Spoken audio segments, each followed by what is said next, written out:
Healthy food తింటున్నారు, exercise కూడా చేస్తున్నారు. అయినా వెయిట్ తగ్గడం లేదా? రీజన్ ఫుడ్ అన్‌హెల్తీ అని కాదు. ఇప్పుడు తెలుసుకుందాం. మొదటి reason portion size. Healthy food అయినా క్వాంటిటీ ఎక్కువ అయితే ఓవరాల్ క్యాలరీస్ ఎక్కువ అవ్వచ్చు. రెండో reason hidden calories. Cooking oil, sauces, salad dressings మరియు షుగరీ డ్రింక్స్ ఇవన్నీ కూడా టోటల్ క్యాలరీస్కి యాడ్ అవుతాయి.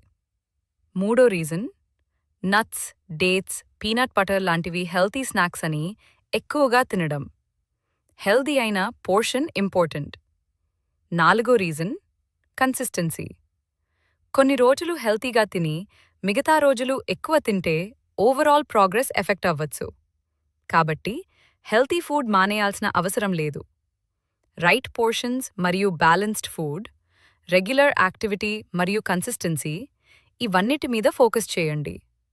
ఈ వెయిట్ లాస్ టిప్ యూస్ఫుల్ అనిపిస్తే సేవ్ చేసుకోండి మరియు షేర్ చేయండి. @గ్లోఅప్ విత్ పూజీని ఫాలో చేయండి.